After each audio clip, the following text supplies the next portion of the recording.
शिवसेना पक्षप्रमुख उद्धव ठाकरेंच्या भूमिकेबाबत भाजपच्या व्यासपीठावर चर्चा होईल, मात्र चेंडू आमच्या कोर्टात नाही अशी प्रतिक्रिया भाजपचे मुख्य प्रवक्ते माधव भंडारी यांनी दिली आहे.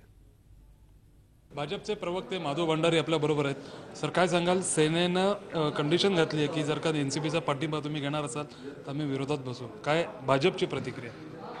त्यांनी जी काय भूमिका मांडली त्याच्याबद्दल आमच्या पक्षाच्या व्यासपीठावर चर्चा होईल आणि त्यानुसार पक्ष त्या बाबतीतली आपली भूमिका स्पष्ट करेल.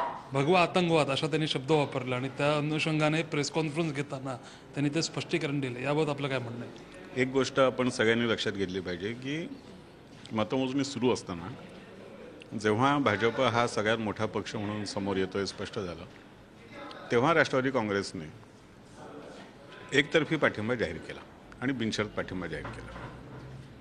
त्यानंतर त्या क्षणी किंवा त्यानंतरच्या गेल्या 3 आठवड्यात भाजपच्या कुठल्याही नेत्याने प्रतिनिधीने राष्ट्रवादी काँग्रेसशी काहीही संपर्क साधलेला नाही, चर्चा केलेली नाही किंवा त्यांचा पाठिंबा आम्हाला मिळणार की नाही याची सुद्धा आम्ही चौकशी चर्चा केलेली नाही.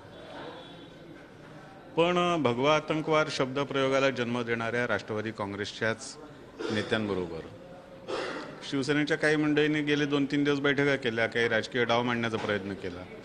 त्यामुळे खरं म्हणजे एकदा या मंडळींनी स्वतःची भूमिका स्वतः ठरवली पाहिजे. मग चेंडू आता तुमच्या कोर्टात आहे असं सेनेने एकंदरीत पत्रकार परिषद देऊन म्हटलेलं आहे. आता भाजप पुढे काय करणार? चेंडू आमच्या कोर्टात नाही आहे. आमची भूमिका आम्ही स्पष्ट केलेली आहे.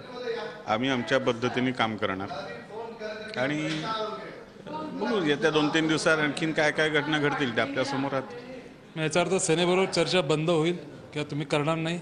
आम्ही असं कुठेच म्हणलेलं नाही. सेनेबरोबर चर्चा चालू आहे, ती चांगल्या पद्धतीने चालेल आणि त्याच्यातून सकारात्मक काहीतरी बाहेर येईल अशी आमची अपेक्षा आहे. कारण हे कसं आहे की मतमोजणी सुरू झाल्यानंतर सकाळच्याच पहिल्या टप्प्यात आमचे तेव्हाचे प्रदेश